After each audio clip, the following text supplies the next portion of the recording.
प्यारे सज्जन, मन में ज़रा विचार करो कि ये जीवन के जो क्षण हैं ये अत्यंत अनमोल है। एक एक श्वास का मूल्य महापुरुषों ने अपने विचार के अनुसार 3 लोक की संपदा के समान बताया है, किंतु ये श्वासों का मूल्य भी कम आंका गया है। मानव जीवन के प्रति श्वास का मूल्य तो इससे कहीं अधिक है। मनुष्य को विचार करना चाहिए कि रात दिन के 24,000 श्वास हमारे किस उद्देश्य की पूर्ति में व्यतीत हो रहे हैं। श्वासों का मूल्य कितना अधिक है तथा इसके सदुपयोग अथवा दुरुपयोग में हानि लाभ कितना है। गुरुमुखों को जीवन के इसी थोड़े समय में अपना काम बनाना है। जगत के कार्य व्यवहार भी निसंदेह करने हैं, लेकिन याद रहे कि भजन भक्ति के बिना तो निस्तार नहीं हो सकता। अपनी सच्ची कमाई अथवा पूंजी तो भजन भक्ति ही है। यदि समूल्य समय में मनुष्य ने भजन भक्ति नहीं की, उससे गाफिल रहा, तो फिर अंत में पछताना पड़ेगा, लेकिन कुछ बन नहीं सकेगा। संसार भर का धन भी भजन भक्ति की क्षण मात्र की कमाई की तुलना में कुछ भी नहीं है, और गफलत में नष्ट किया गया श्वास भी संसार भर के धन के बदले में भी नहीं लौटाया जा सकता। सभी मूल्यवान वस्तुएं यदि नष्ट हो जाएं अथवा खो जाएं, तो वे किसी न किसी प्रकार से पुनः प्राप्त की जा सकती हैं। केवल खोया हुआ श्वास ही ऐसी वस्तु है जो कभी और किसी उपाय से लौट कर नहीं आ सकता। इस अमूल्य श्वास से यदि कोई लाभ प्राप्त न करे, तो उसने अपने जीवन में क्या किया। गोस्वामी तुलसीदास जी ने एक श्वास का दाम 14 भुवन से भी अधिक कहा है। मूल 14 भुवन को एक श्वास है, तो ऐसे धन रघुनाथ को तुलसी वृथा न को।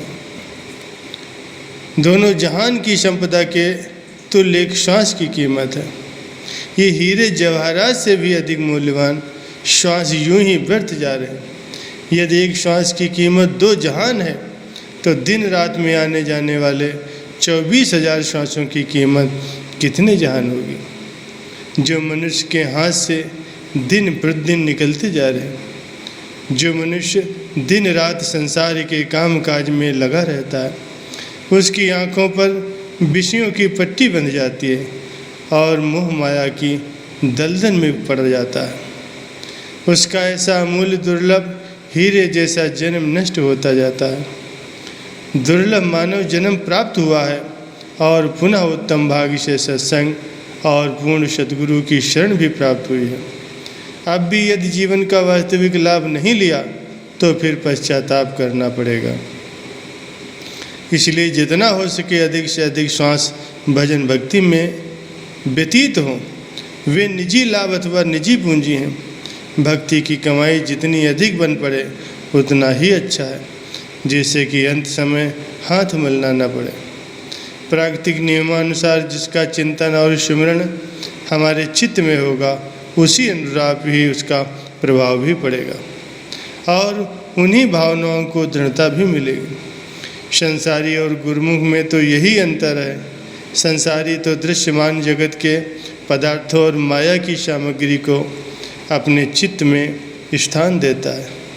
ये पदार्थ और भोग तो निस्संदेह प्राप्त होंगे, क्योंकि विधि का विधान ही ऐसा है कि जो चाहोगे सो मिलेगा, किंतु उसके साथ ही उस पदार्थ का जो प्रभाव है वो भी अवश्य ही प्रकट होगा। माया का प्रभाव दुख, चिंता और अशांति है। इसी कारण संसारी जीव काल से सदैव भयभीत रहते हैं। गुरुमुखों की वृत्ति असत और नाशवान पदार्थों से उपराम होकर अंतर्मुख नाम की सिमरन में लगी रहती है। इस प्रकार वे काल और माया की परिध से बाहर हो जाते हैं और उनका संबंध सद्गुरु के साथ जुड़ जाता है। ये वो स्थान है जहाँ काल और माया की पहुँच हो नहीं सकती। जो गुरुमुख अपने मालिक का स्मरण करता है, वो किसी से क्यों डरेगा। मनमुख जीव ही काल के भय से आतंकित होकर परेशान रहते हैं। गुरुमुख के शीश पर तो गुरुदेव की छत्र छाया होती है, जो माता पिता के समान उसकी हर वक्त सुरक्षा करते हैं। श्री सद्गुरुदेव महाराज जी का दर्शन सभी मनोरथों को पूर्ण करने वाला है तथा उनकी सेवा मन को निर्मल करने वाली है। गुरुमुखों की पूंजी केवल माली का सच्चा नाम है जो महापुरुषों की संगत में प्राप्त होता है। यही नाम ही सभी जीवों का जीवन दाता तथा सर्वत्र भरपूर है। इस नाम के प्रताप से करोड़ों क्लेशों और दुखों का नाश होता है। जिस गुरुमुख के तन मन में ये सच्चा नाम बह जाता है उसके जन्म मरण के दुखों का अंत हो जाता है। पूर्ण सद्गुरु जिसे अपनी शरण में ले लेते हैं परलोक में भी उसका साथ निभाते हैं, वही सच्चे भक्त हैं जो गुरु की मौज उनकी आज्ञा अनुसार अपने जीवन व्यतीत करते हुए उनकी कृपा के पात्र बने रहते हैं। फिर वे यम और काल के भय से मुक्त हो जाते हैं। सच्चे मालिक का नाम सबके घट में रमा हुआ है और वही सबका आधार है। जो गुरुमुख इस आधार को प्राप्त कर लेते हैं वे सदैव निर्भीक रहते हैं।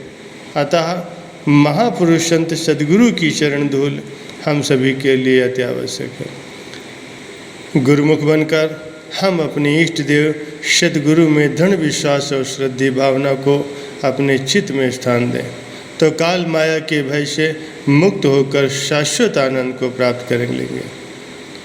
मानव जीवन का समय भजन भक्ति की कमाई का दुर्लभ अवसर है। यदि ये अवसर हाथ से निकल गया तो प्रभु प्राप्ति का महत्वपूर्ण कार्य संपन्न न हो सकेगा।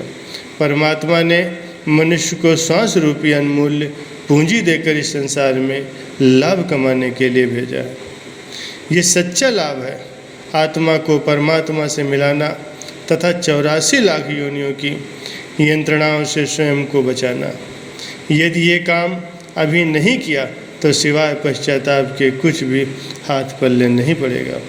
महापुरुष चिताते हैं, कुछ ऐसे वक्त खरीद कर ले फिर लगना नहीं बाजार मुड़ के।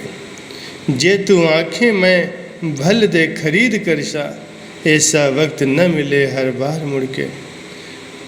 औखा होएगा वक्त हिसाब देता हूँ ओहदे आँखें गा भेज एक बार मुड़ के। इमाम दीन अगे जिस दी रकम मारी करो करेगा फिर एतबार मुड़ के। अतः वर्तमान समय से लाभ उठाना ही बुद्धिमत्ता का चिन्ह है। यदि समय से लाभ उठा लिया तो फिर मालिक के दरबार में मुख उज्जवल होगा और संसार में आना भी हम सबका सार्थक हो जाएगा।